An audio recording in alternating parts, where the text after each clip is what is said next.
SoFi had its earnings call, and despite a very upbeat tone, the stock did sell off during the day from being up 7% to down 2% at its lowest. This is not really something you want to see when investing in this company.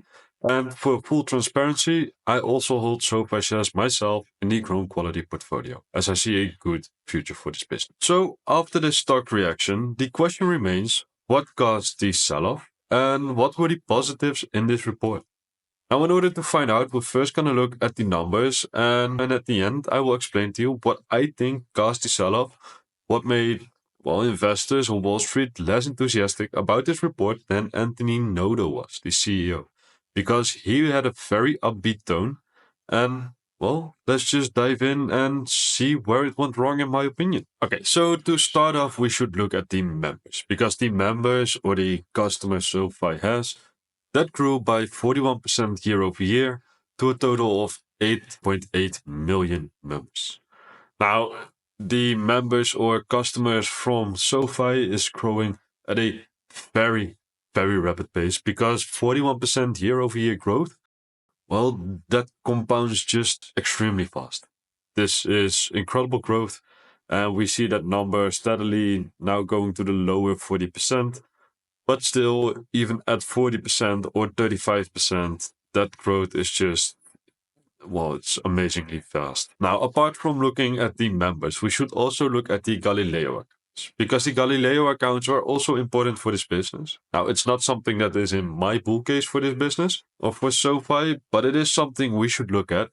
And when we look at it, we can see that they grew the accounts by 23% year over year. And that means that it's a slight pickup from prior quarters, because previous quarter was 20%, 11% before. So basically they have the fastest growth since Q1 23 again. And that's very good. But more on this later, because we also have to look at how the results of Q2 compared to what SoFi guided for. Because what we see was a Q2 guidance that at the low end was, at 555 million with a high end of 565 million. And SoFi actually came in at 597 million. So this means a variance of 42 to 32 million dollars based on the actual result and the guidance. So they beat their own guidance. That's good. I also think they set up their guidance that way, but it's still very good. Now, if we look at the adjusted EBITDA, they guided for 115 to 125 million. They came in at 138 million. And the adjusted EBITDA margin was for 21 to 22%, and they came in at 23%. Now, this is all very good, but once again, I think SoFi likes to guide low in order to beat their numbers. That's very good, of course, because it might be a slight drag on the business now, but eventually that means that it will get slightly, higher valuations, because they become a serial beater and they just beat their numbers always. That's just a long-term strategy, which I think SoFi does really well. Now, the GAAP net income was set for 5 to 10 million, and they came in with 17 million. So once again, they beat at that part as well. However, when we start to look at the segment financials, this is where I think we see a few issues arising. Now, I highlighted those, and starting off with the contribution profit for the lending. Now, we know that lending isn't something they have been very aggressive on, quite the opposite actually. And this is because they want to look how the economy is evolving. They said that they were expecting 2 rate cuts this year, while everyone else was expecting 5 to 6 rate cuts. And basically SoFi said, okay, if that's what the market expects, then they also expect a recession. And if that's the case, we better be safe than sorry. So they scaled back on the lending platform, pushed some other products, but that's also what we see in the numbers, because if we look at June 30th, so Q2 2023, so the year ago, we saw a contribution profit of 183.3 million, and we are now at 197.9 million. So there is very small growth, only minor growth in the contribution profit. And this is also what we see when we look at the technology platform. Here we can see a contribution profit of 31.1 million. And that compares to 30.7 the prior quarter, 30.5 the quarter before that, and 32.1, 32.2 in the prior or the quarter before that. So 3 quarters ago, the contribution profit for the technology platform was higher than it is right now, although the revenues were slightly lower back then than it is now. Now, when we compare it to a year ago, we do see a large increase, almost doubling the contribution profit, even on the same revenues or barely any change in the revenues. So that is very positive. However, the contribution profit at the technology platform also seems to be stagnating a bit. Now, this can change very quickly. However, for now, this is what we're seeing. And I'm trying to pick the bad out of this report because there are also a lot of good things, but I think everybody wants to highlight the good things. And well, there's a reason this stock didn't went up as much as the tone of Anthony Noto would let you to believe. So I'm trying to pick out the bad things. Okay, I'm trying to see like where does Wall Street not like this? Why didn't the stock pop on this report? Now, when we look at the financial services side of the business, this is where we did see a good uptick because we saw revenues increase by 20 million quarter over quarter and getting close to a double from the prior year. So that's very, very good. We also saw that contribution profit just compared to a year ago explode, basically. Also, if we look at the past few quarters, this is going up rapidly. So that is very good. Again, there's a lot of good things in this report, but there are also negative things because otherwise the stock wouldn't sell down as it did. Now, another thing that might be a bit less positive, got a bit of a negative twist, is the tangible book value. It's all the way at the bottom of this slide. And now we can see that it's basically not increasing that fast compared to last quarter. Almost stagnant, especially when we look at the tangible book value per common share. That's at $3.92. It's stagnant from last quarter. Not really something you want to see. Especially not if you think that banks are being all valued at that tangible book value.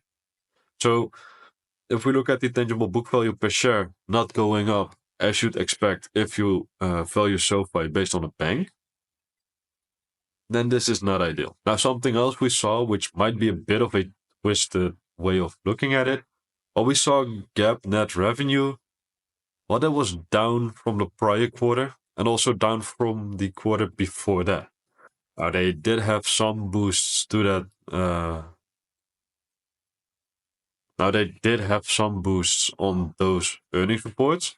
When we take that out, those one-time things, then we come to a positive number again. We saw growth from the prior quarter and also slight growth from the quarter before that even. However, it's minor. So that again, I'm trying to highlight the negatives here. I'm trying to pick out the bad, but it's not giving the growth you'd want to see from a company that's growing as fast as it claims to be. And I understand this is a easy metric to pick out. There are a bunch of other things like the members, like Galileo growth. That's true. But I'm trying to find the negatives in this report. Okay, so then if we look at the third quarter guidance, we can see that SoFi guides for $625 to $645 million in revenue. So that's positive again. And we see 18 to 22% year-over-year growth. Now, this is something we want to see slightly higher because 18 to 22% growth, it's still very good. It's still very decent growth. But the valuations might want to see a bit more than this. Now, the adjusted EBITDA is 160 to 165 million expected, or for a margin of 26%. Now, this is very good. Okay, so then the GAAP net income, 40 million to 45 million, and a diluted EPS of 4 cents. Now, that 4 cents of EPS is quite important because, well, however you want to value it as a bank or as a technology platform company, I mean, they still need to grow that EPS because that's their profitability metric, right? So 4 cents for EPS in the quarter, that's good. They are growing it quite rapidly. Now, if we look at the guidance, we can see for the full year 2024, 2,425 million to 2,465 million. And this is slightly upgraded by about 35 million from what it was. And we also see the annual growth uptick a bit to 17 to 19% from 15 to 17%. Now, this is also up from the original guidance. So I think what SoFi wants to do here is play a bit of the game from Elf Beauty or Elf Cosmetics. Just we guide low initially, and then we up the guidance each quarter, which is very good. I mean, it works for Elf, but it then also has to start working for SoFi. Now, the adjusted EBITDA is up by 15 million. The GAAP net income has been increased by 10 million, and the diluted EPS by about a cent. Tangible book value growth, that stayed the same. And that's also something they increased everything apart from the tangible book value growth. And the tangible book value is what you want to see if you value this company as a bank. Now, how does this compare to what analysts are expecting on the basic revenue to EPS numbers? Well, for 2024, analysts expect 9 cents of EPS for this business. They now increased their guide from, to 9 to 10 cents. So they are now guiding slightly above the analyst expectations. And analysts are expecting revenues of 2.43 billion. And while the low end of their guide is now 2.425 billion. So they are having a midpoint now slightly above what analysts are expecting. Now, all in all, I think this is a very good report. I think SoFi is making very good progress as a business. And I do really like it as one of my investments. Now, sometimes the investments don't go up immediately. They might need some time. And I think that Anthony Noto is really playing the long game here. And that's something I really like, because why try to push profits now when you can diversify the business, make it get more sources of income, be more stable, more resilient, and eventually maybe even grow it bigger than it would if you focus on one key or one aspect of that business. And I think that that is what's going on. And I really, really like it because, once again, I prefer the long game over the short game. And especially in investments, this is what you should want. Now, the main issue I think this report showed is in capital allocation. Now, it's not that I don't like what's happening here. However, they said that they were losing money on credit cards. They had losses on credit cards. Okay, that's perfectly fine. It's one of the new items in their business. However, they said they lose 100 million on an annualized basis. And that's a bit much. So I think that this is one of the key aspects that has been dragging the stock down, getting to know how much money they lose on credit cards, and they still want to push that product. Because that's also what they say, they want to push the credit card products instead of focusing that capital on something they are already profitable in.